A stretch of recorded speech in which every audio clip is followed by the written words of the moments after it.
So we've come to the Emily Dickinson room in the Evergreens because all that was ever tangible of Emily is here.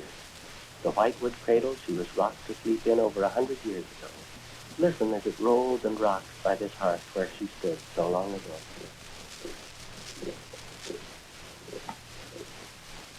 Here are the white and gold china pieces that she used for service and washed and dried so carefully. And here's the silver, the family silver. And there across the room is her square piano, hauled westward to Amherst 100 years ago.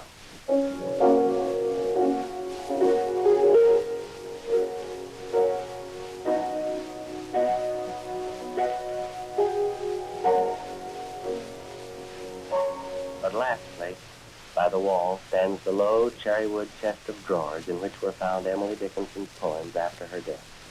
Remember, except for one or two poems, nothing was ever published in her lifetime. And no one, not even anyone in her family, realized the extent of her work until this bureau drawer was opened here, and the most important discovery in American poetry was made. Listen to that sound again. It's like the church bells ringing to announce a great adventure, opening this drawer. Emily Dickinson's poetry was found here tied in a neat little package. It was her letter to the world, she said. So, here in this room in the Evergreens, to which Emily Dickinson pilgrims often come and none are turned away, let's begin reading her letter to the world. I'm nobody. Who are you?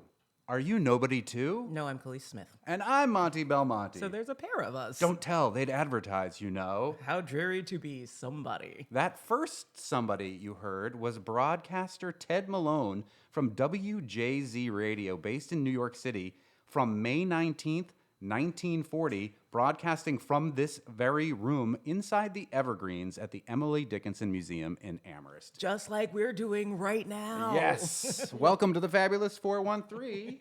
It's National Poetry Month. And later in the show, we'll be joined by two area poets, Nathan McClain and Rebecca Hart Olander. But first, there's exciting things happening here at the Emily Dickinson Museum and Homestead. And here to talk with us about them are Jane Wald, the Executive Director, and Brooke Steinhauser, Senior Director of Programs. Thank you for letting us invade your space again. Glad you're here. Happy Poetry Month. Yes, Happy this Poetry has Month. become an annual event for the show, which we really love. And this is the first time that we've done it from the Evergreens. We've done it previously just across the way. So for those who aren't as familiar with the campus, maybe Jane, explain where we usually are and where we are now and how they relate to the Dickinson family. Right, you bet. So the Emily Dickinson house, the Dickinson homestead, was built in 1813 by her grandfather. So that's where she was born, where she lived her adult life and wrote nearly all of the poems we know about. Next door, just to the west, is a house that her father built for her brother, Austin, and his soon-to-be wife, Susan Dickinson. So that house was built in 1856. The two houses sit side by side on the original kind of 3-acre household property that the Dickinsons owned. And so this Evergreens was whose house again? It was Austin and right. Susan, so Okay. Emily's brother and sister-in-law. Why did it get a clever name? And why the Evergreens? Yeah, well, we think it's because Austin was so enamored of the natural world, just like his sister Emily, and especially in trees, specimen trees, and evergreens in particular. So together, Austin and Susan came up with the name the Evergreens, and that's what it's been called ever since it was built.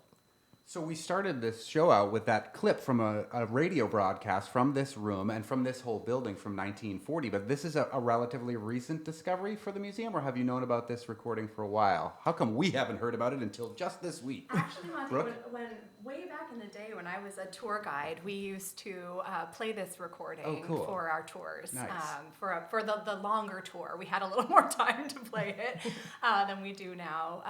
But it's so cool because it sort of captures a moment in time when this room was sort of the first Emily Dickinson Museum in a way. So the poet's niece, Martha, daughter of Austin and Sue, began receiving what she called pilgrims who were interested in seeing the place that resulted in Dickinson and her poetry. And the homestead at that point was owned by another family, and so they were coming here to the Evergreens, and Martha placed relics of her aunt here in this room. Are there more recordings like that in the museum's digital archive? Oh, great question. Yeah, well, this pilgrimage of poetry was, it was a whole series of radio programs that went to authors' homes. So this is the, yes, so The there is. best sort of home invasion. That's right, yes. Coming over, Martina Spada. Yes, and you can do that too.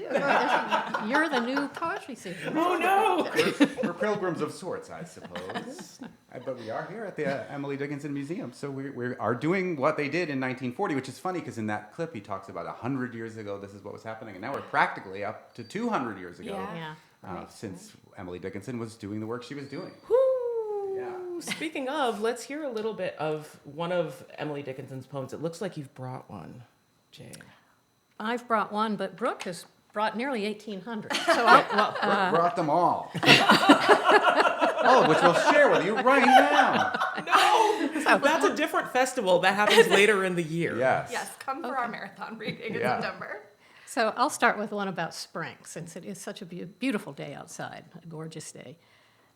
A light exists in spring, not present on the year at any other period, when March is scarcely here. A color stands abroad on solitary fields that science cannot overtake, but human nature feels. It waits upon the lawn. It shows the furthest tree upon the furthest slope. You know, it almost speaks to you. Then, as horizons step or noons report away, without the formula of sound, it passes and we stay. A quality of loss affecting our content, as if trade had suddenly encroached upon a sacrament. That's Jane Wald, the executive director of the Emily Dickinson Museum. I think we're supposed to clap after. So nicely. I don't know if they would have done that in Emily Dickinson's time, but reading a poem by Emily Dickinson, it is National Poetry Month. We'll wait for Brooke's poem, I think. And spread the poetry out. And we do have two working poets that'll be joining us a little bit later in the show, but let's talk about the nitty-gritty of the restoration that's been going on here. Because even since the last National Poetry Month broadcast that we did from here, there has been some major developments, including the little gift shop that's right there that we did a whirlwind tour of during the hats exhibit around Amherst that I don't think was quite open last time. No, I do believe last we knew it was still kind of unbecoming a garage. Yeah. Unbecoming, yes. But it is now very it's very becoming nice. now. It's Yeah, it's very becoming. beautiful It now. smells brand new compared to the rest of the Emily Dickinson homestead, which smells like old house, Right, which is yeah. perfect. So, we've got we've had three projects underway. The one that you've just mentioned is a reconstruction of the carriage house that until 1950 sat right here beside the Evergreens. And then in 1950, it either was taken down or more likely fell down. But it was the carriage house for the Dickinson family when Austin and Susan lived here. There's a little story about how Austin used to drive his horses pretty roughly. And just for a bit of theater, he would race down the street, sort of careen up the driveway, and stop the horse right as its nose got to the door. And the story being told by Austin's daughter Martha that he did this just for a little theater between him and Emily. In any case, I don't know how the horses felt about that. No. Totally different scenario when you do it with a car, but the horse. No, I think they weren't asked. But we've reconstructed that building as an energy-saving passive house, but also for the practical reason that we just needed more space to serve our visitors, to work with our gift shop, and to use as kind of swing space as we got to the final phase of restoration at the homestead. So this little carriage house is doing an awful lot of good and varied work for us during these next couple of years. What's involved in that last stage of restoration for the main house? Back in 2021, 22, 23, while we were closed for the pandemic, we took that opportunity to take a restoration plan off the shelf and restore the whole main block of the house. So that was all done a couple of years ago. There were two wings that have not yet been restored. One is the long wing that goes out the back of the house that's mostly kitchen, laundry, and servant space. At least that's what we think it was in the 19th century. And then an east addition that was the dining room, and above it a bedroom. So those two wings are the last parts of the house to be restored. And what's happening right now is that we have architects and carpenters in there removing the architectural features inside the house that had been added in the 20th century, so added after the Dickinsons no longer lived there. So we're taking all that stuff out to see how maybe the rooms had been organized in a different way, where maybe there had been a staircase that no longer exists, and we're also seeing some elements of how the Dickinsons had the house decorated back when Emily Dickinson was living there as an adult, and even before. So the house is giving up some secrets. Are the secrets uncovered by historians, or how do you work with these contemporary construction companies to make sure you're doing it as historically accurately as possible? Do they have on the construction staff a resident historian, or do they have to go through the Historical Society here in Amherst, or how does it work? We work with a preservation architecture firm. So this is an architect who specializes in historic buildings. An architectural historian is usually on the staff, on the architect's staff. So they have a thorough understanding, especially of regional styles and regional periods. So it's someone who really knows their way around New England historic architecture and decor. So it's that person, the architect and the architectural historian, who kind of draw up the plans for getting behind the 20th century materials, and that's done very carefully by a contractor or a carpenter who also has experience in historic materials. So it's a pretty careful operation. But there's going to be a sort of hopefully coinciding chapter as well where we will work with a historian who's going to help do some research for us to better connect stories of domestic service and domestic labor to this space and the discoveries that are being made now. So it's very exciting. The future holds some really cool interpretive programming for the museum around people in the employ of the family, but also the family's relationship to those individuals and to the work that they were doing. Which I think is especially important because there are theories that, it's because of that domestic labor that we even have the largesse of Dickinson's catalog. That's right. Which Margaret Marr, yes. I know you know well because Brooke Steinhauser was just recently on the show around St. Patrick's Day with Rosemary Kane, who believe in callbacks. Yes, who helped to bring that story to light of Margaret Marr, one of her Irish servants, who, as far as we know, is the reason that we have the poetry of Emily Dickinson that you have bound in that book in front of you today, right, Brooke? She actually, very interestingly, had to testify in a court case in the late 1880s and indicated that she had Dickinson's poems kept in her trunk. Yes, yeah. Luckily, she released them to the world. Yeah. And we're here at the Emily Dickinson Museum in Amherst as part of National Poetry Month with the executive director of the museum, Jane Wald, and Brooke Steinhauser. We're in the Evergreens for the first time, and we were talking about the restoration and the historical accuracy. So this room is beautiful, and there's all this wallpaper on the wall. Is this as close a recreation to the wallpaper you think might have been here kind of situation, or is this an exact replica of the wallpaper that would have been here in Austin Dickinson's time? We were so hoping you'd ask us this question. Listeners on the radio love talking about wallpaper. It's almost as fun as listening to paint Love dry. listening about visual medium. I mean, it does look like fabric, which is wicked cool and seems in keeping of the times.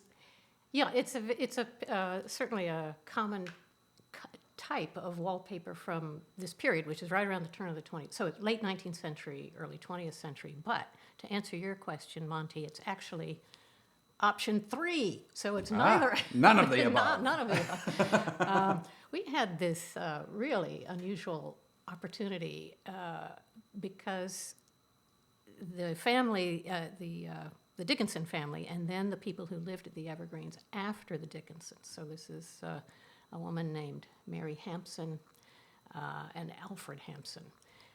They kept this house as much as possible as it was when their friend Martha Dickinson Bianchi lived here.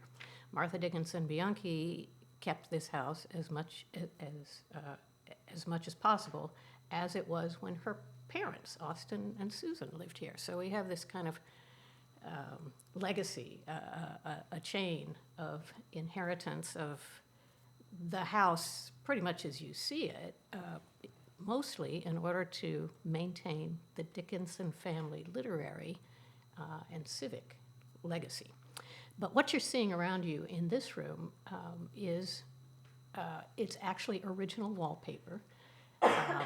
Some of it, most of it, was left on the walls with some tatters and staining and dirt here and there. So a paper conservator came in to clean up the existing wallpaper.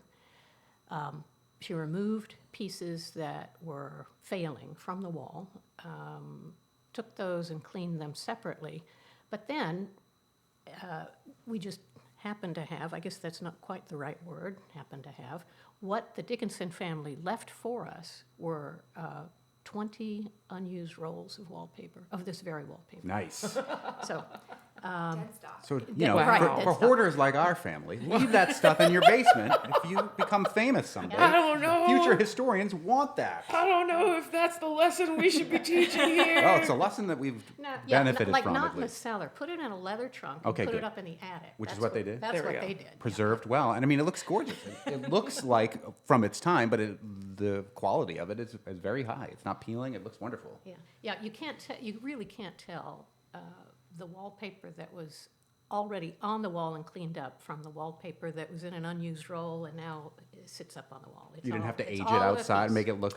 Nope, Yeah, no, I we didn't don't have to. think We didn't have to slap it with chains and sweep dirt onto it. Yeah. Just, And next time you come, if we head to another room, maybe next year, you might see some further restored papers too, because this is all part of a program of restoration of these papers, conservation, I should say, of these papers to really keep them in situ and looking as good as they can.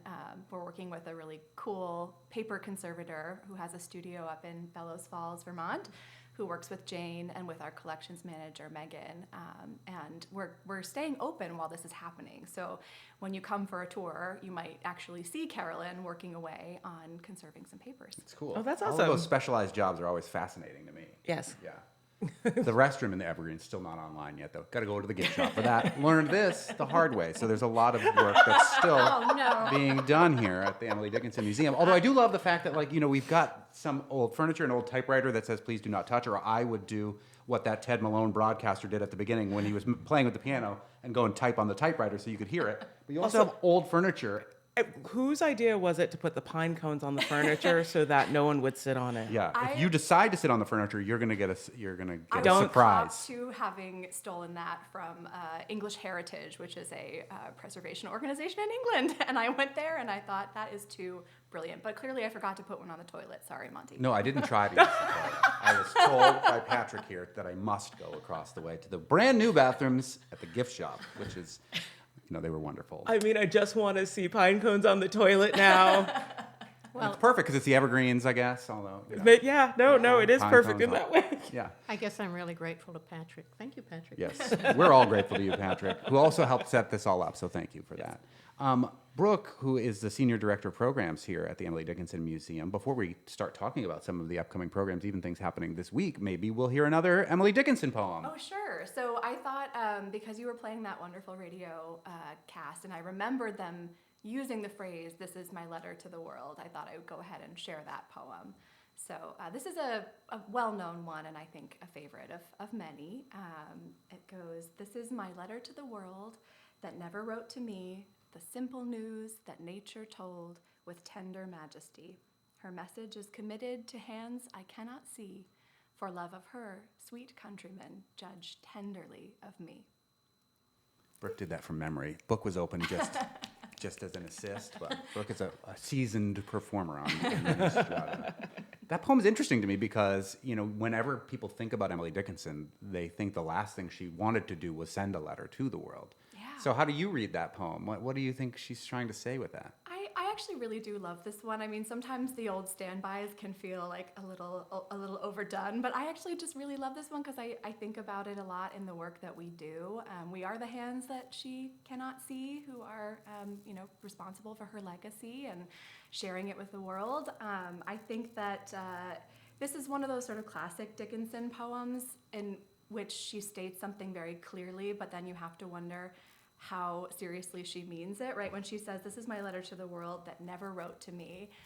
And here's somebody who actually, she's reading the newspapers every day. Yeah. She's out in her garden. She's writing and receiving hundreds of letters. She's actually extremely networked and connected to the world around her. And so I think you can kind of take it with a little bit of a poetic license there. But I do think that in this poem, she's thinking about her legacy and the future. Which is interesting because famously she didn't publish all that many things when she was alive and maybe didn't even want Margaret Marr to find those poems in that trunk and release them to the world. So it's an interesting take. Yeah, but she also she writes a lot about isolation and then aspiration in equal measure, and sometimes together. And this is one of those poems that kind of treads the line between both. Totally, yeah. Maybe she was an ambivert as opposed to a sheer introvert. That's me. That's me too. Whereas I need those times where I was just like, you know what, I don't want to do anything this weekend. I just want to sit on the couch. Yeah, it's hard to know when to take her at her word about, what she thinks about fame and what she thinks about exposure. So in the work we do, of course, we want to share her fame and we want to find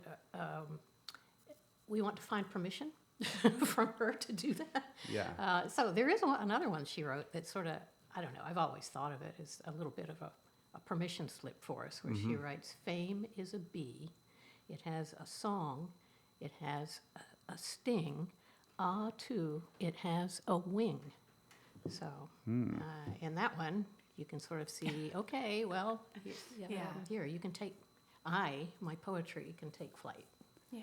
As long as I'm not around to See Some- it or Yeah. interact with Yeah. any. I I don't don't want to bore. deal with any Right. of that. We- Just yeah. take I the don't blame work. her. Yeah. We did a project, this was just before the pandemic actually, and we called it The World Writes Back, Postcards to Emily Dickinson.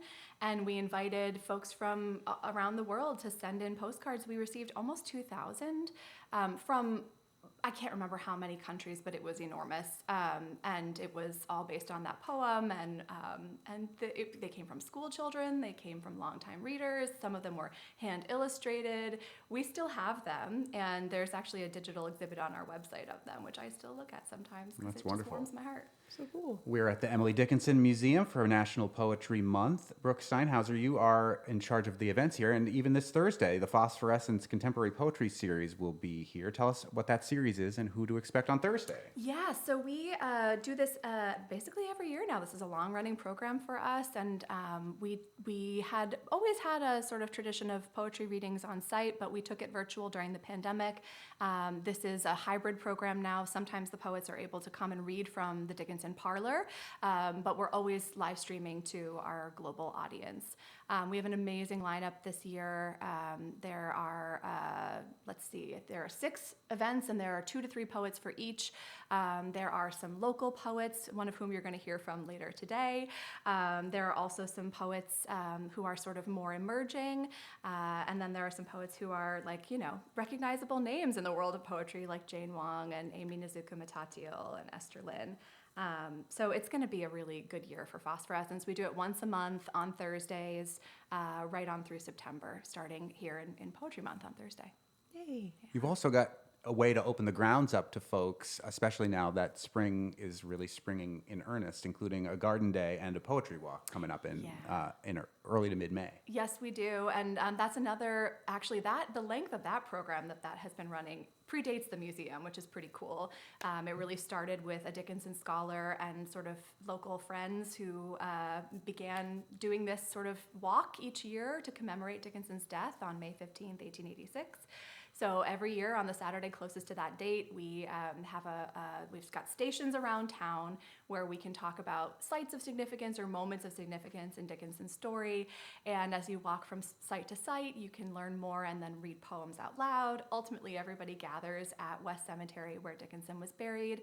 And we have a lemonade toast and people read more poems. There's going to be some music this year. It's a really special day. Oh, and folks carry daisies as well, which is one of my favorite things. They pick up their daisy here at the museum, walk with it, and then leave it at the cemetery. Did Emily Dickinson love lemonade in particular? Is that why, or is it just to keep it friendly for everybody? It's honestly because some days it's so hot for poetry. Everybody's parched after all Far the more poems. practical reasons. Arnold Palmer wasn't born yet. Oh. Back in the day, in the early years of this walk, I believe they had actual champagne toast. Oh, yeah. And then, Well, that's just not If you need any something. assistance bringing that back, we would love to help you. Jane, the executive director of the museum, I think it was right after we did our broadcast last year, there was an announcement that your federal arts funding was pulled, if I remember correctly. And this comes on the heels of some major contributions coming to the Emily Dickinson Museum. How has the museum fared in light of these federal cuts? We speaking as some people that work for the formerly Corporation for Public That Broadcasting. might which also be doesn't- feeling cuts in similar fashion. Yeah. Yes, oh dear. Well, you folks have, you've had to put up with much more, in a sense. The two federal agencies from which the museum has gotten a good amount of funding over the years, they are the Institute for Museum and Library Services and the National Endowment for the Humanities. Our grants from both of those agencies were cut, and then a court case in Rhode Island put a stay on that. So we were in limbo for a little while, and that court case was finally decided in favor of reinstating the funding. So all of our projects were delayed. We haven't yet received all of that funding, but for those two projects that were underway at the time, I think they are pretty much secure. However, the funding priorities for those agencies have changed. And I would say it's much more difficult to be successful in acquiring that kind of federal funding. It's a difficult time for museums and the arts everywhere, and particularly difficult for public radio, I have to say. It's difficult for places where you learn things writ Yes. large, And we're going to talk a little Well, bit about Hampshire and its closing, I think, with our poets that are coming up, too. both But- of whom have ties to the institution. Yes, but there have been individuals who have supported this museum and the efforts here that can keep things going. Absolutely, absolutely. Some of our projects, individual donors stepped up to help in those really straitened circumstances. We have some of the projects I was just talking about with the carriage house reconstruction. That was nearly wholly supported by individual donors who understood kind of the strategic value of that project and how it could advance landscape interpretation, restoration of the homestead, and so many other opportunities, including K through 12 education, college level education, and so many other things. So we're very fortunate for that kind of private support. Nearly, I would say 40% of our operating budget comes from the support of individual donors. So we could not be more grateful for that kind of dedication, both to the museum and to the inspiration of Emily Dickinson's poetry and her legacy, which is one that all readers can appreciate. And continue to find that kind of creative spark within themselves, within their own lives. Support from poetry listeners like you. Let's take a little break and hear some poetry from other active poets who are with us here at the Emily Dickinson Homestead in the Evergreen. And we will say thank you to our hosts here, Jane Wald, the Executive Director of the Emily Dickinson Museum, and Brooke Steinhauser, the Senior Director of Programs. Thanks so much for welcoming us here again for this annual National Poetry Month tradition for us. And finding wicked cool local poets for us to talk to. Yes, that's our favorite. It wouldn't be Poetry Month without you guys. Oh, we appreciate that. It's been a pleasure. Thank you so much. Yes. The Fabulous 413 podcast is funded by Northeast Solar in Hatfield, dedicated to custom solar installations, electric vehicle charging solutions, and reliable long-term system support. northeast-solar.com. We are broadcasting from the Emily Dickinson Museum for National Poetry Month, and to celebrate properly, we have with us living, breathing poets from the area. To read their work and more. We are joined by Nathan McClain. Originally from Southern California, Nathan is a poet, editor, and educator living in Springfield. He is the author of Scale and previously owned, and his poems and prose have recently appeared or are forthcoming in New England Review, the Hopkins Review, Poetry Northwest, Poem a Day, and the Critical Flame, among many, many, many others. He has been a Cave Canem Fellow and a recipient of fellowships from the Frost Place, Sewanee Writers Conference, Breadloaf Writers Conference, and he currently teaches at Hampshire College, which we will talk about in just a little bit, and serves as poetry editor for the Massachusetts Review, whom we just had on the show on Friday. So to hear that. A perfect You do great time. work there. Yes, the Massachusetts Review is wonderful. Check out that podcast if you missed it, and check out some of the poetry that you have edited, Nathan, from that review. Let's start out with a poem. Yeah, thank you both for having me and Becky on. This is a really special event. Again, as I mentioned before we got on, long-time listener, really First-time caller. And definitely enjoy when you all do wine tastings. I'm always very envious. Well, you know what? We should invite you to one. If Yeah. you're in Springfield anyway, we'll figure it Yeah. out, and then you can add your poetry to the ways that we describe wine, which Yes. usually involves more unsavory language. Which I also love. You hear that? People at NEVM? Yeah. Especially provisions is dear to us as well. Okay, noted. Yeah. So this poem is entitled Midlife Obod. There's a certain comfort in knowing a bridge has stood almost forever. There, long before the dawn's first foghorn blast, like one beast lowing to another. And before each ship I could describe now with painstaking precision that will glide slowly underneath. Steel, suspension wire, something in my life should compare to these. Once there was a bridge whose name I never learned, under which a small stream shimmered, the way a pond sometimes shimmers, for a moment when a child flips a coin into it. Tiny fish swam there, but the water was like smoke. I thought nothing should have to live like this.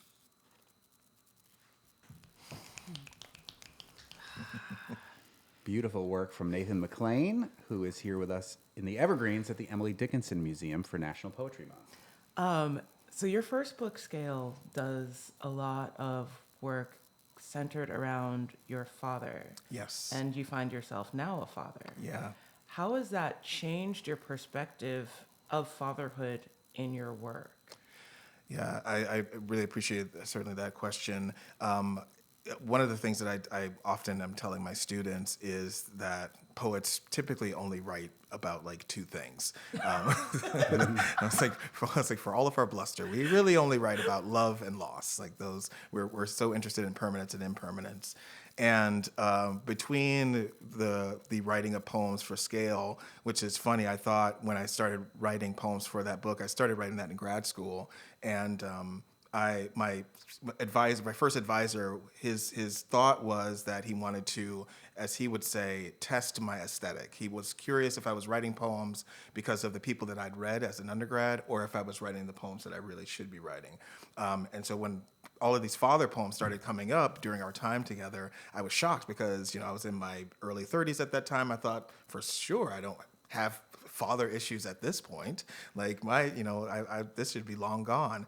But I'm finding myself now that I continue to return to fatherhood, which is, I think, something that I will write about forever. I'm finding that I'm both interested in the history of the country, which certainly comes up, I think, a lot more in my second poetry collection, and certainly in newer poems that I'm writing, and especially for like being the father of children of color in particular, very interested in how knowledge must be passed on, like who's responsible for holding that knowledge.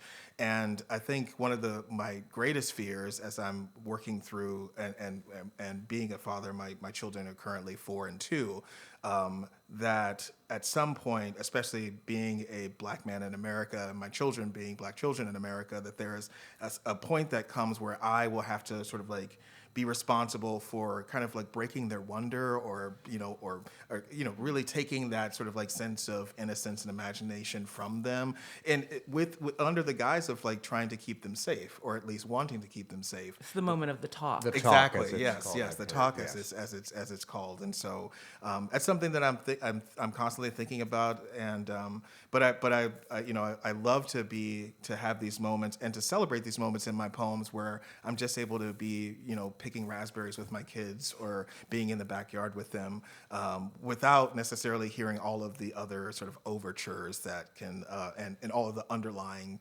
menace that can come from just living in a country with this sort of a history as ours.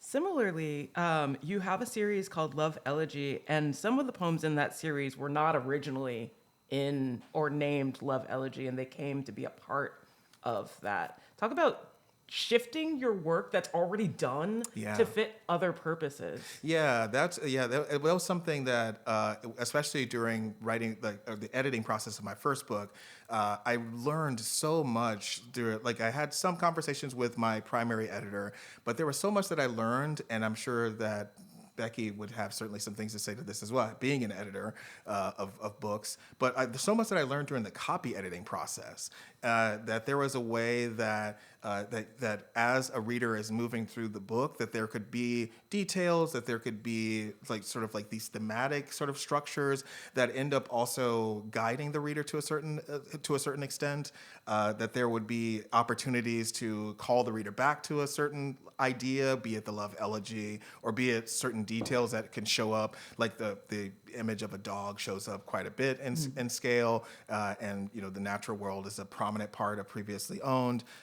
But being able to have these poems, and in this instance with Previously Owned, a similar thing happened with these sort of myth poems that came up. Many of them were not called myths when I drafted them, but when I started putting them in the collection, there was something that happened, the kind of cumulative effect of being able to have these sort of thematic structures that a reader could return to as a way of kind of anchoring them to a certain extent. And so it helped with the revision process of especially in putting a book together, which the difficulty of putting a book together is the fact that you have put a book together. And so now when I write new poems, the challenge is like not to immediately try to slot them in a book, but rather to stay with them as the poem itself, and to really just to really lean into what that individual poem is doing, rather than try to think of it as part of some project. It's kind of what your advisor was trying to have you do, yes. Right? Except now you're the advisor to yourself. I just need to be honest with my own poems. That's so nice. I try to think about when my book came out, I was just given a deadline, and I had 3 weeks to come up with 120 pages, and I'm like, 120? Okay, I have 50 poems. We'll figure this out. 120 pages. Ooh, that's a big book. It was hindsight, that's a whole other conversation. But speaking of that and structure, I read an interview with you talking about relearning your own structure for endings. Yes. Especially, What advice do you give to your students about trying to build their own structure for poems that makes sense to them? Yeah. And so I'm currently teaching a workshop on the sonnet as a form. And so in some cases, them having a kind of like built-in structure is sometimes really helpful for them. But structure is something that I've been thinking about and that I wrote about even as a grad student.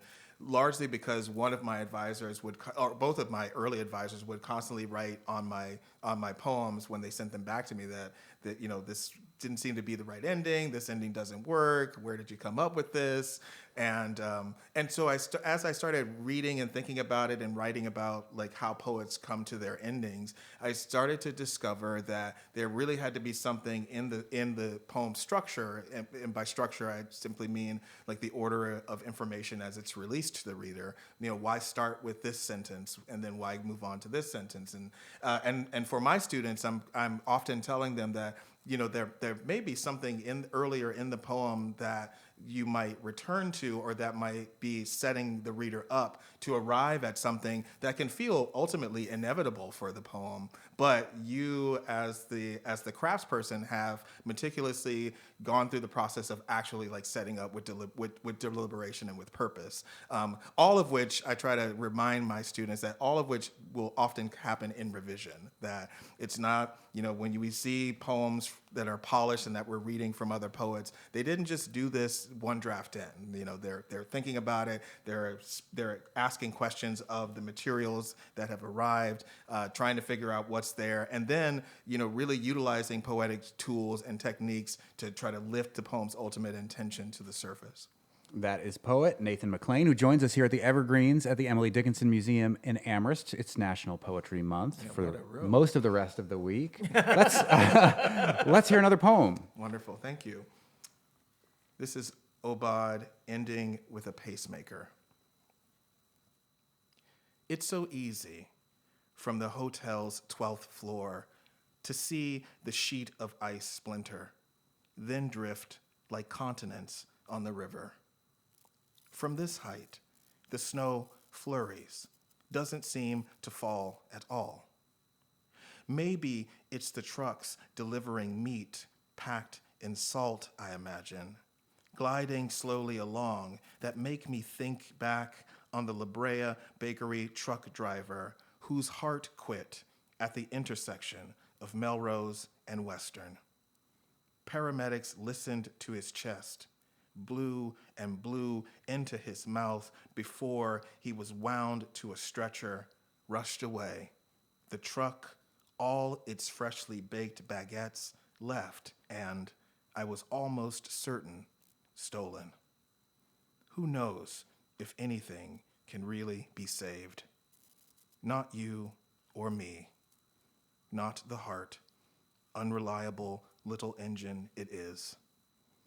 It shouldn't be a surprise when I say the La Brea bakery truck driver that I'm thinking of you. That is poet Nathan McClain, who joins us at the Emily Dickinson Museum. There's something very Nikki Giovanni-esque about that poem. Oh, nice. We've got more poetry coming up in just a little bit with poet Rebecca Hart Olander, who will join us next. You're listening to the Fabulous 413 on 88.5 NEPM. We are broadcasting from the Emily Dickinson Museum for National Poetry Month, surrounded by local poets and Emily Dickinson spirit herself. I feel it. I mean, there's ghosts here. It's New England. With us also is the poet Rebecca Hart Olander.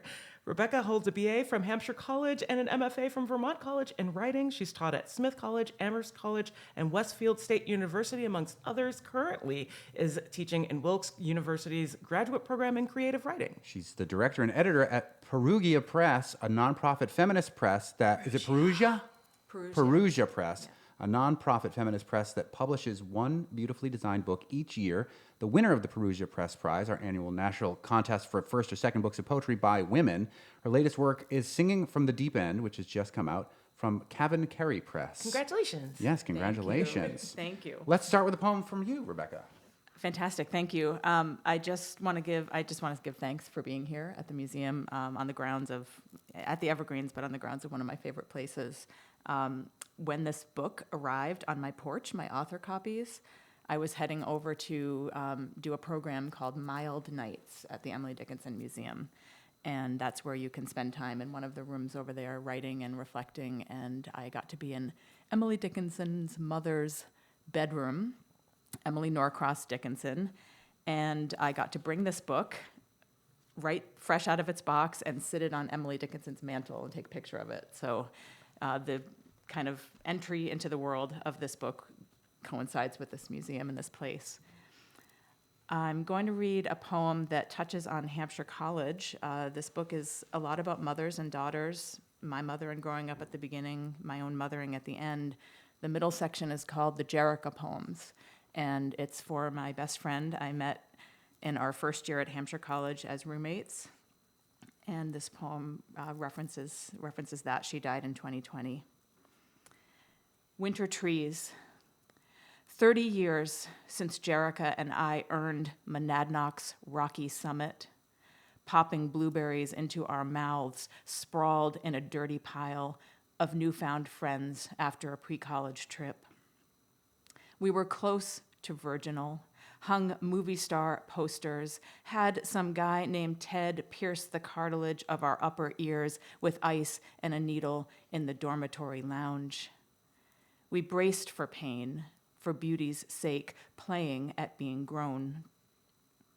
Today, I can't stop the car halfway across the French King Bridge to contemplate the trees blooming with snow, gaze over the guardrail at the widening river, try to understand that she will die. I'm driving toward her to watch her son while she gets her infusions. While she's gone, he sticks pretend Band-Aids on toy trains when they try to fly but crash against the couch. There's an imaginary porch I'll never sit on across from her, old and sipping wine, toasting to the long ribbon of our past, unspooling behind us like a river, alive as winter trees. That is poet Rebecca Hart Olander, who is here with us at the Emily Dickinson Museum. Talk about Perugia Press and your desire to bring that forward and to focus on feminist works in particular. Thank you so much for that invitation.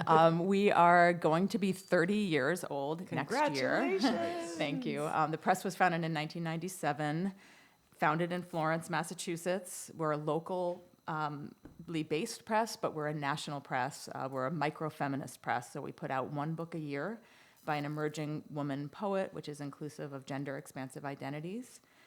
And this fall, we will publish our 30th collection. And last year, you had on one of our poets, Joan Kwan Glass, who was our 2024 poet. And so we'll be celebrating our anniversary between this fall with our 30th collection and into next year, 2027, when we will be 30 years old. We are a nonprofit.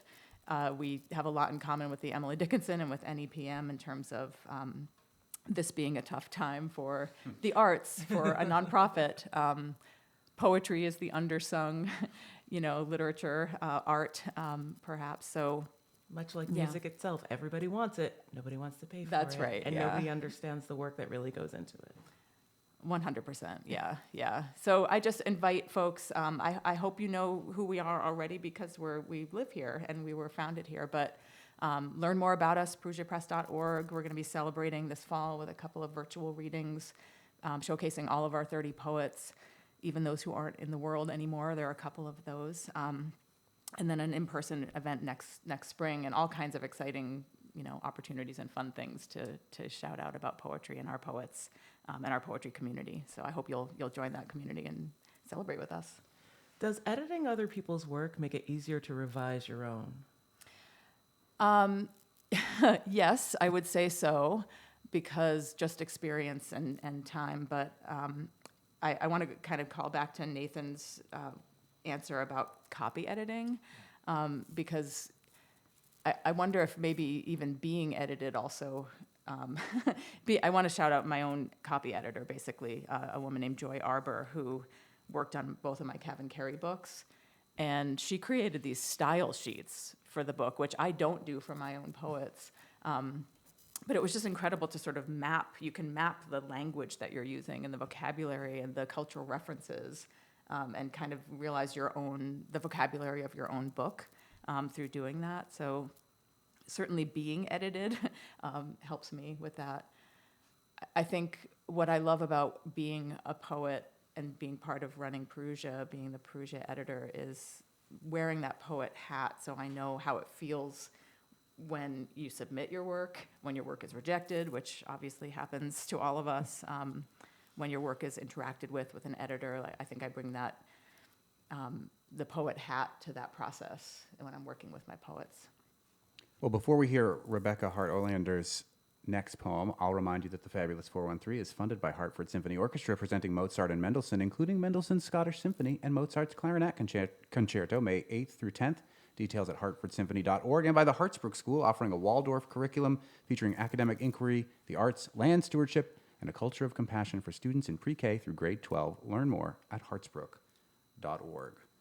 And we are at the Emily Dickinson Museum for National Poetry Month. Can we hear another poem, Rebecca Hart Olander? Sure, thank you so much. So I'm going to read a second poem from the Jerica Poems section, because it has an Emily Dickinson crossover as well. So not only Hampshire, Emily Dickinson as well. You're really checking all the boxes for us. I would really appreciate it. It's not hard. Emily is very dear to my heart. I've been here many times. So this actually, it's appropriate that we're at the Evergreens. This references Wildwood Cemetery, which is where Austin and Susan are buried, not where Emily Dickinson is buried. She's buried in town, which is a lovely place where you can get your daisies and walk there later this spring. This is called Questions After Walking Through Wildwood Cemetery. It's a poem made entirely of questions. There's one word in the poem, child, which is italicized. It's CHILDE, and it's what was written on a gravestone, just that word, child. Questions After Walking Through Wildwood Cemetery. Was it the two owls that drew me in, one carved on the tomb's crest, one crouched beside? Why did I leave the misshapen heartstone I found on an unknown woman's grave? Did I conflate her with my dead friend, assuming cancer when I counted her 42-year span etched across granite? Should I have left my heart on the faded white marble of the child who lived less than a year? What is the name for the moss blooming on broken rock face? Would I want to be buried there in that woodsy cemetery of damp, living earth? Was I surprised it was that ripe? Would I want it to be less wild? Did they make me less lonely, those recent red flowers amidst the leaf mold? If I don't like roses, why do I love beach roses? Is it because, as Mary Oliver says, the cities of wild roses disarm us in their abundance, instilling joy that stuns us in our tracks? Will I be forever hungry and on the hunt, as Oliver describes the owl? Does it always lead back to the body, the way the flowers turn to hips in late summer? Will I ever see the pink throats of lady slipper shells and not think of Jerica on Seagull Beach? Isn't it wisdom and transformation that owls stand for in the old myths? Am I still and always a child? Wow. That is Rebecca Hart Olander here at the Emily Dickinson Museum in the Evergreens for National Poetry Month. And now we're going to talk about Hampshire. Yeah. Because we're going to put that, it's too big an opportunity to have two poets who are connected to that institution with this thing happening. Yeah. Nathan, you currently teach there. Yes. What is the atmosphere like? I mean, I said off the cuff, before we started, that it's kind of like the whole campus is sitting Shiva for this institution. What does that do to the writing that you're making right now? Yeah, I mean, I was thinking about some of the the poem that I think both of us read a poem that had ice in it as a detail, and I was thinking about this this quote from W.B. Yeats where he says something along the lines of "all that is personal soon rots," it must be packed in ice or salt. Right. But by which he means like that's the thing that poems do, right? Poems as a way of preservation, poems as a way of keeping or holding something. The atmosphere has been really interesting in the sense of I come out of my office and I walk along campus and there are pockets of people who are there who I've never seen on the campus before. Like some of whom I think there is this spirit of like there's both this very much like an immense and deep grief that and certainly people who are going through those stages of grief like actively in our classes and on campus, and at the same time there is something that's electric about it as well, in the sense of like there are people who have finally realized how special this campus and this school has been to them and to their education, and this is like their one final opportunity to actually appreciate it while they still have the chance. So like sometimes I'm walking around, I'm like, does this person go to this school? or like, are you here because you're a student? It's really changed everything, I think, for our students. I mean, we're coming into our final few weeks of classes, but how can I try to conduct classes and try to assign assignments as if nothing has changed for myself or our students and our staff? At the end of our classes, I mean, when we first got the news, I did my best to try to hold two different kinds of space. For there are those who want to process simply by putting their heads down and staying busy and wanting to continue to work.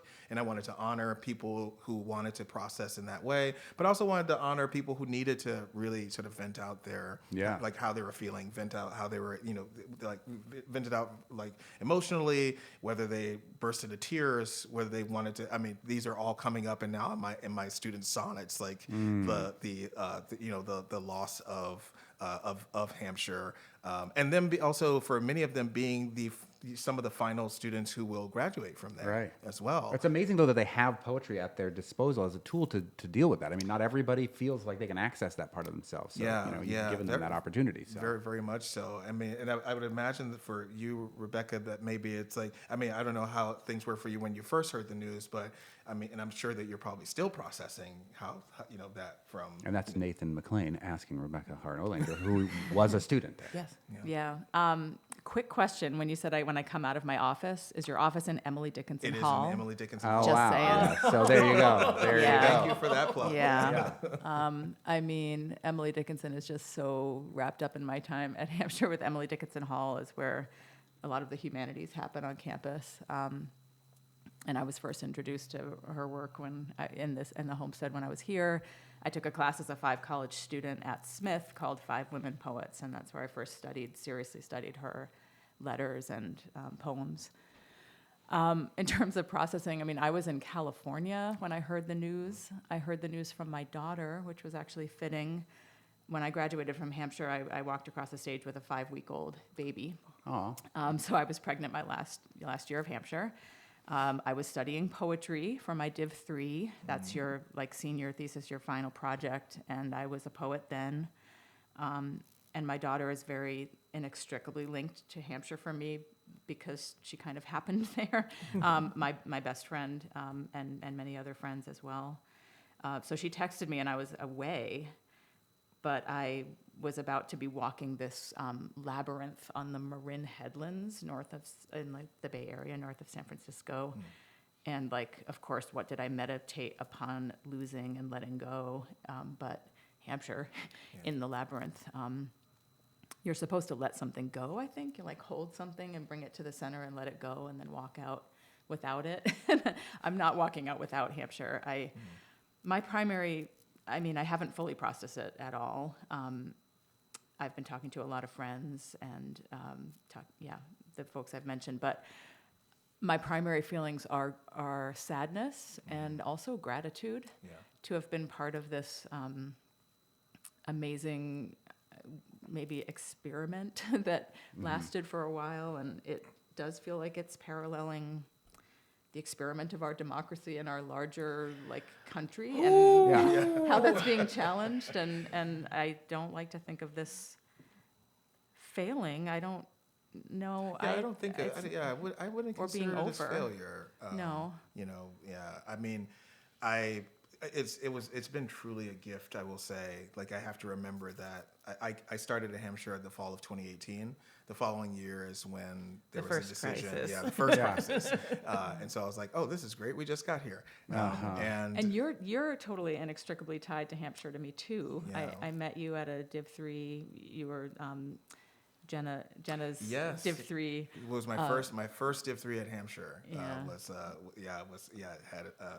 very much A mentee. connections with Rebecca, and I mean it's been wonderful. Like the 7 years that we've had post the initial crisis that Hampshire was experiencing, I think in the midst of all of its precarity has truly been a gift. Like I personally have matriculated upwards of 80 students out of Hampshire, some of whom have been deeply serious about poetry, others who have had other kinds of interests. We recently had, I'm currently finishing up working with a student who has been away from Hampshire for 10 years, did everything but their final capstone and came back to do their final capstone, and I got to work with a student over the last year to finish their poetry collection that they've been working on. And I had a student who is currently finishing their master's in education at UMass who came by to visit me within the last week. So there's something really special about the community that's been built around it, and I think in that way, in as much as it is an experiment, I don't know that we should necessarily contextualize it. I think as you're saying there, Rebecca, as a failure.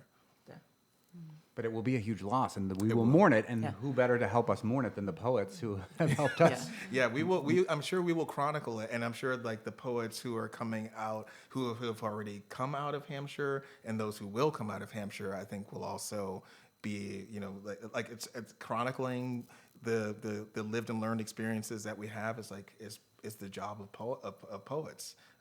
And I think we are the ones who are writing about what it has meant to be humans in the world, at a given time, which too I think is a gift. That's wild that you bring up that it was at Yates with the ice and the salt. You hear the word ice these days and you think of something totally different. Right. I hear the word salt and I think of tears. And it just to sort of call back to your earlier, all poets are writing about love and loss. My first book is also, it's from my father. But there's so much love and loss in these, and I guess that's also how I feel about Hampshire. A lot of love, and it is a real loss for the community. Yeah, it's real. Hampshire is the place. It's the reason that my family came to the valley. Yeah. And our two little girls were born during my time at Hampshire, and so it's in it.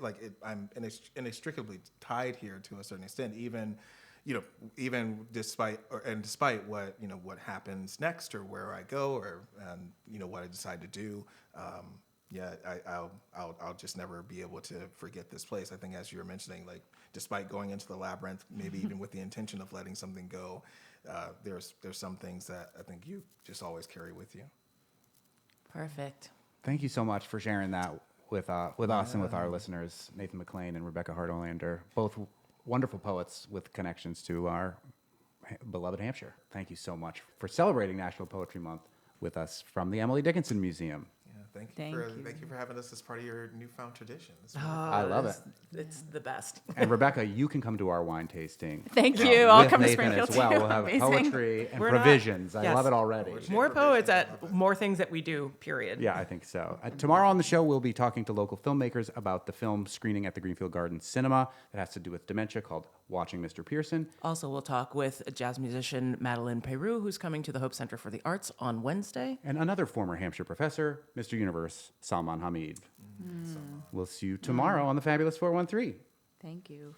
New wine friends. And new wine friends. Yeah, thank you for inviting us to talk about it, and and looking forward to clinking some glasses. Cheers.